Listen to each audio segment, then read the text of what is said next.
beautiful friends. I am so glad you're here with me today. Today's episode I absolutely love because it's about feminine energy, one of the most misunderstood, misused, and suppressed forces on earth, definitely in the U.S. So, it's also one of the most powerful. Women are waking up. Women are remembering who they are. Women are realizing that their softness is a strength, their sensuality, wisdom, their intuition is divine, and their presence is magnetic. So today we're talking about what feminine energy actually is, how it shapes your confidence, your relationships, your business, your health, your joy, and how you can reclaim this beautiful, sacred part of yourself. Let's start with what feminine energy is and what feminine energy isn't. It's not about being weak. It's not about being passive. It is not about shrinking. It's not about being less so someone else can be more, right? That's what society has told women, because a woman in her feminine power is fully alive. And fully alive women are hard to control. Real feminine energy is soft but strong, nurturing but powerful, sensual but grounded, intuitive but wise, receptive but intentional, magnetic, radiant, warm, connected. Feminine energy is the art of being in your body, not just your mind. It's the ability to feel, receive, create, connect, express, and simply be. It's the glow people see when you walk into a room, the confidence that doesn't need to be loud, the softness that doesn't mean weakness, the presence that makes others feel safe and makes others feel seen without diminishing yourself. So let's talk a little bit about why feminine energy has been suppressed. And there's lots of reasons. And this is especially true in the United States. Women are not always taught to be powerful. Many of us were taught to be pleasing, to be quiet, or in my case, because I'm so effervescent, quieter. We were taught to be good girls, modest girls, agreeable girls. We were taught to distrust our intuition. Many of us were taught to fear our own sensuality and to hide our desires. And the reason behind this is because feminine energy is disruptive. It breaks patterns. It inspires revolutions. It activates truth. It awakens power. A woman in her feminine energy does not settle, does not tolerate disrespect, does not abandon herself and her desires. It doesn't chase love, she attracts it. A woman in her feminine energy doesn't hustle for worthiness or enoughness, she embodies it.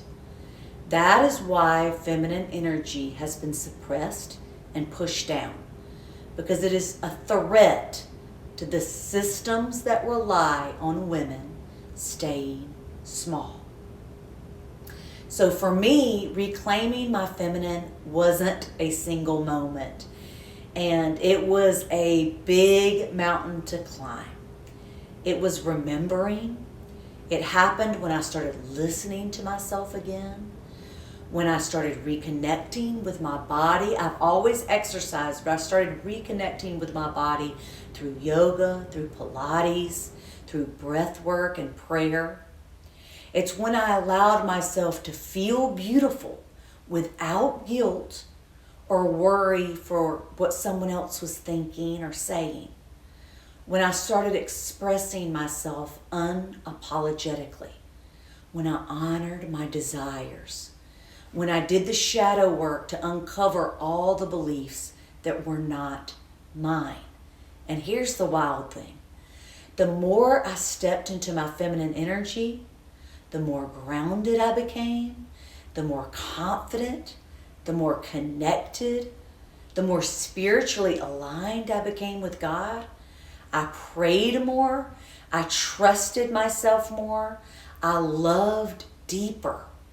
I showed up bigger. I softened without losing strength. I became more me. So, how do you awaken your feminine energy? And I just want to stop right here for a moment and say something about women who were abused in their childhood. I had breakfast with a friend over the weekend, and she was telling me about one of her clients. And I know with myself and so many of my clients through the years, many of us were taught that our sensuality, that our beauty, that our becoming her, that our being seen was dangerous. Because at some points in our lives, it was. And I was so unaware of my feminine energy and so in my masculine, for lack of a better term, that sometimes, and I know this sounds gross and weird, but I would go days without taking a shower, without grooming appropriately. And a lot of women do this by gaining weight. It's a way to protect yourself from your sensuality. It's a way to protect yourself from your feminine. It's a way to feel safe that you won't be looked at. It's a false sense of humility. I'm not wearing makeup. I don't wear heels. I don't dress up. I downplay my looks. I downplay my intelligence. I downplay my talents. How many of you have downplayed your talents, downplayed your intelligence, downplayed your beauty, downplayed whatever makes you you to fit in, to maybe feel like you were being more humble, or you were being, softer, or you were being quieter, or, you were embodying what a spiritual woman is supposed to be. None of those things are true. God made you for a purpose.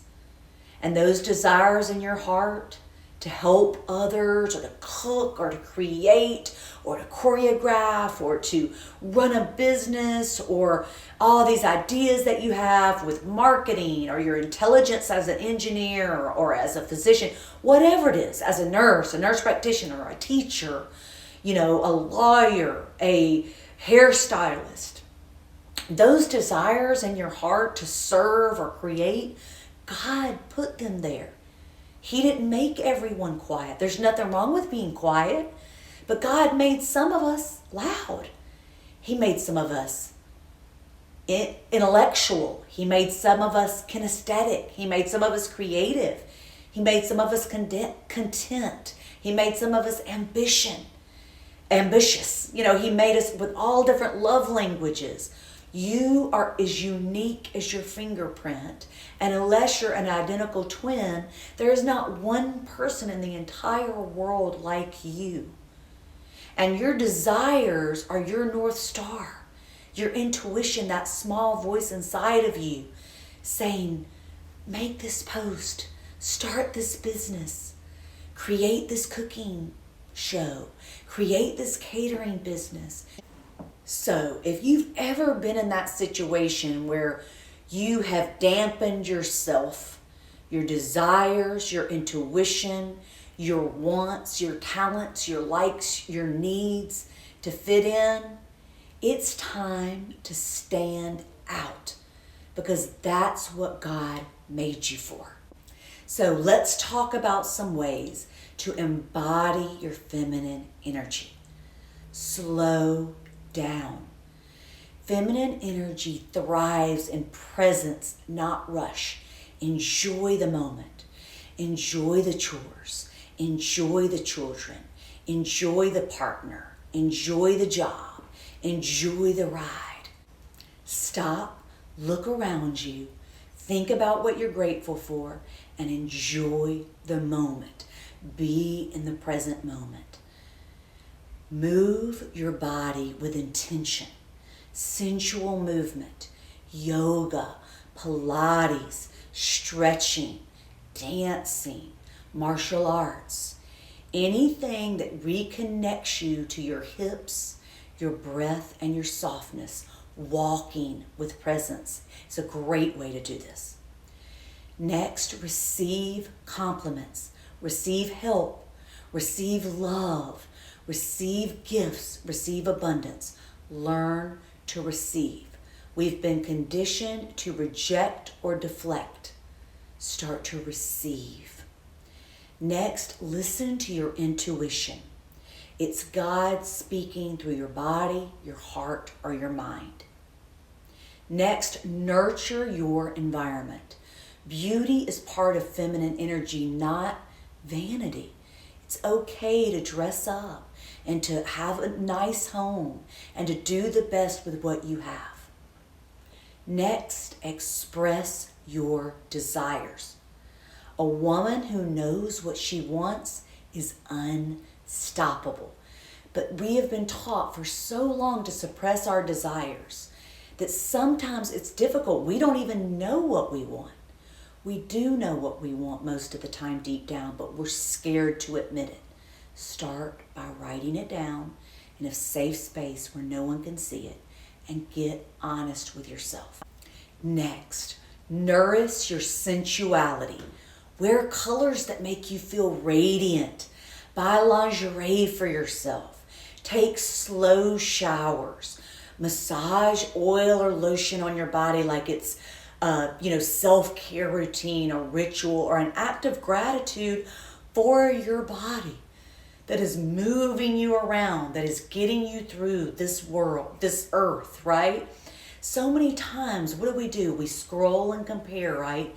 We see all this perfection, all of these filters, all of these things on, social media, and we say, I'm not as pretty as her. My body's not as great. My face is, whatever.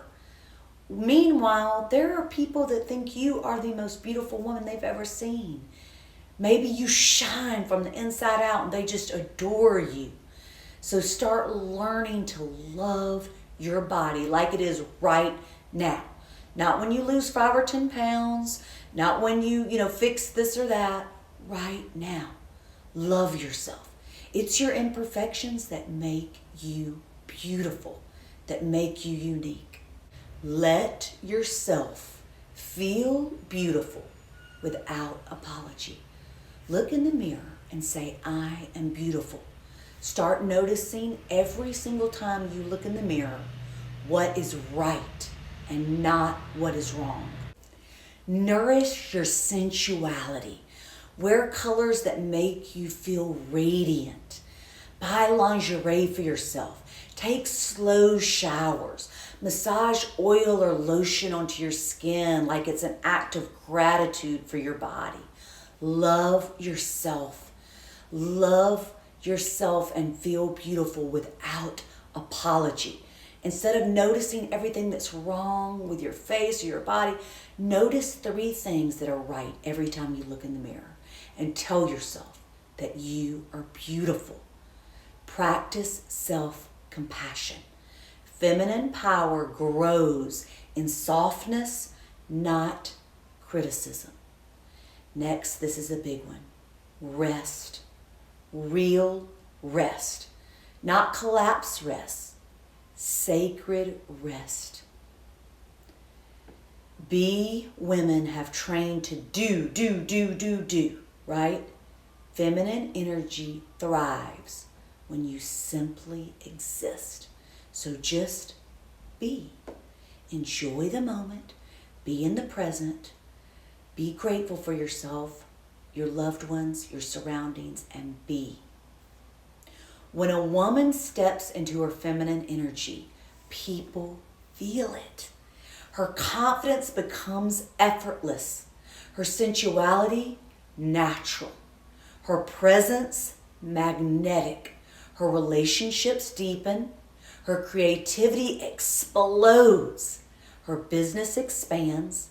Her joy increases. Her life starts to flow. Because feminine energy isn't something you try. It's something you allow. It's not a role. It's not pretending. It's a return to your authentic self in whatever way that femininity expresses itself through you, to you. It's coming back to your authentic self. You were born to be powerful, soft, sensual, and divine. Your feminine energy is not something you earn. It's something you remember. And it's not sinful. It's not dangerous. It's not inappropriate. It's sacred. It's not something to hide. It's your birthright. It's your superpower. It's your God-given gift.